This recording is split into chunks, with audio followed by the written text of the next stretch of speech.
polisi menangkap sedikitnya 6 orang tersangka yang berafiliasi dengan jaringan jamaah Ansor Khalifah Daulah Nusantara yang dipimpin oleh Bahrun Naim. Tim Liputan Metro TV.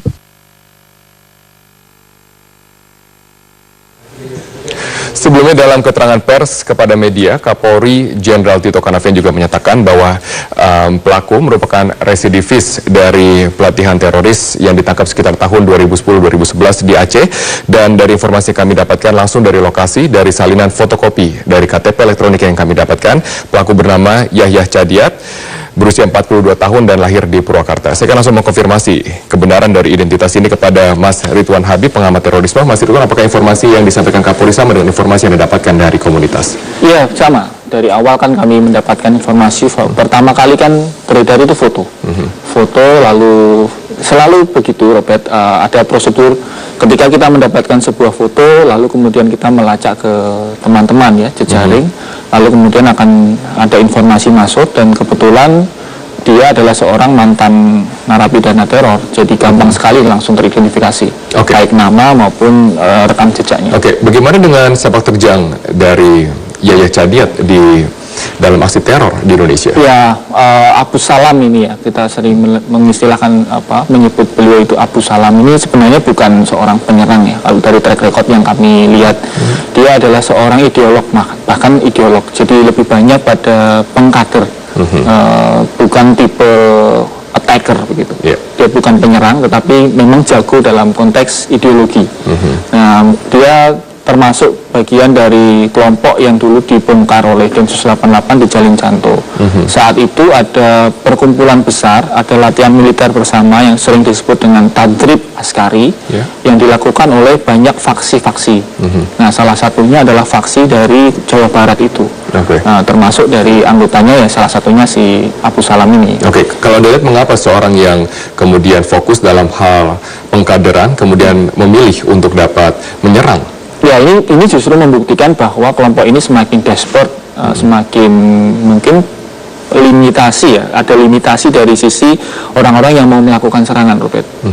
Semakin sedikit kader baru atau orang baru yang mau didoktrin untuk melakukan serangan, sehingga ideolognya sendiri atau pengkadernya sendiri harus turun tangan. Iya, harus turun tangan, harus melakukan itu sendiri. Ini membuktikan bahwa upaya dari kepolisian, terutama Densus 88, sedikit demi sedikit mulai membawa hasil. Ya. Kalau kita lihat sekarang sedang berlangsung dari olah TKP oleh tim Inafis, langsung dari lokasi yang pertama ini adalah olah TKP yang dilakukan oleh petugas Inafis kepolisian di Taman Pandawa. Taman ini adalah yang pertama kali terjadi aksi teror untuk hari ini, yaitu sebuah bom panci diledakkan di sana. Kami berikan informasi, Mas Ridwan, bahwa bom panci ini mempunyai daya ledak, memang dikatakan low explosive oleh Polri. Namun juga jauhnya dalam mencapai 50 meter. Sebenarnya dipicu dari bahan di dalamnya, Robert. Panci itu kan casing, bahan di dalamnya yang menjadi pemicu atau detonator itu yang menentukan.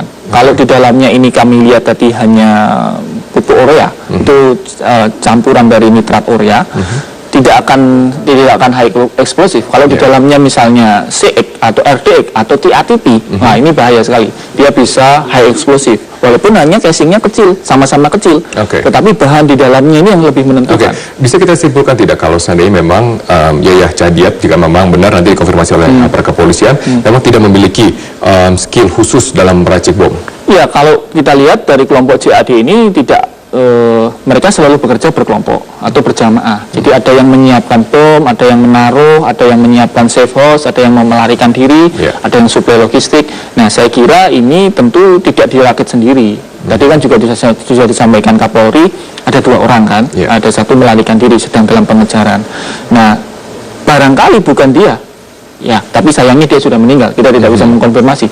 Tetapi dari analisa kita, track record, rekam jejak sebelumnya, dia bukan perakit. Dia bukan perakit. Jadi ya bisa saja itu belajar, tetapi tentu bukan spesialisasinya. Hasilnya bisa saja asal-asalan. Kalau kita melihat dari rangkaian kabel, kemudian pupuk urea yang tersebar begitu, lalu casualty atau korban yang ternyata tidak ada korban, alhamdulillah ya. Berarti memang ini sangat-sangat amatir, low explosive ya, yang tidak perlu dikhawatirkan. Lalu apa target yang ingin dicapai, yang ingin dituju dari meledakan bom di sebuah taman? Ya, saya kira memang tadi saya sampaikan di awal, ini eksistensi, Robert. Eksistensi bahwa kelompok ISIS di Indonesia itu masih ada. Ini semacam pesan kepada kelompok mereka yang ada di Suriah maupun pada jaringannya yang ada di Indonesia. Itu satu. Yang kedua, sekali lagi, ini bisa saja decoy attack. Jadi pengalian serangan, pengalian fokus. Sehingga ya bisa saja namanya decoy, berarti akan ada serangan berlanjutan. Decoy ini kemudian bertujuan semua terfokus ke Cicendo, sehingga tempat-tempat lain menjadi berkurang konsentrasinya. Pengawasannya, jangan sampai kemudian ini berjalan, skenario mereka berjalan. Jadi kita asumsikan bahwa Cicendo ini adalah gagal, attack yang gagal, tetapi kemudian kelompok-kelompok lain kita harus selalu berasumsi sedang melakukan upaya serangan lain. Nah, ini yang harus kemudian dicegah oleh aparat kepolisian, terutama Densus 88. Kalau kita lihat dari bom, kemudian sudah dibahas, dari figur juga sudah dibahas, apakah ini bisa dikatakan dari sebuah rencana yang matang? Ya, kalau dilihat dari timing ya, timing saya kira memang mereka merencanakan dengan baik. Mengapa saya sebut baik? Sebuah teror ini disebut teror ketika ada strategic surprise, ada efek kejut. Ya kan, kita selama beberapa minggu ini kan tidak ada gelagat-gelagat ada teror, tenang, tidak ada pemberitaan tentang teror, lalu tiba-tiba boom, ada teror di Cicendo. Jadi dari sisi strategic surprise waktu mereka dapat, momentumnya mereka dapat. Tetapi dari sisi perencanaan, cara mereka escape, cara mereka melarikan diri, kemudian sasaran ditaruh secara sembarangan di sebuah taman, lalu bentuk bom dan bahannya, saya kira amatir. Jadi ini adalah kombinasi antara begini, seperti orang yang dikejar waktu begitu. Wah, ini harus segera ada teror nih. Tetapi kemudian kebutuhannya kurang, logistiknya kurang, bahan peledaknya kurang, kemampuan orangnya kurang, sehingga kesannya apa adanya. Berarti Anda memprediksi bahwa ada target yang jauh lebih besar dibandingkan dengan apa yang terjadi hari ini? Kita berharap tidak ya. Tetapi sekali lagi dalam teori intelijen itu ada yang disebut dengan decoy attack. Nah, ini yang harus diwaspadai. Jadi jangan sampai kemudian fokus kita hanya Cicendo begitu. Cicendo sudah selesai, pelakunya sudah, lalu kemudian sedang diburu, lalu diurai jaringannya, baik dari bom signature maupun track recordnya si Abu Salam. Tapi kewaspadaan di lokasi lain tetap harus. Harus. Dari laporan yang kami dapatkan dari saksi mata juga pada saat bom sudah meledak di taman tersebut, kemudian ada partisipasi masyarakat yang begitu masif, kemudian untuk mencoba untuk menggiring pelaku. Kalau Anda lihat, apakah masyarakat Indonesia sudah memang benar-benar kebal terhadap teror? Ini luar biasa. Luar biasanya ini sebenarnya sejak Tamrin dulu. Kita ingat kan waktu bom Tamrin itu ada tagar kami tidak takut ya. Waktu itu kemudian di media sosial ada ramai sekali. Kami tidak takut, teror Tamrin gagal. Sama ini Cicendo juga gagal. Masyarakat bahkan kemudian secara berinisiatif mengejar.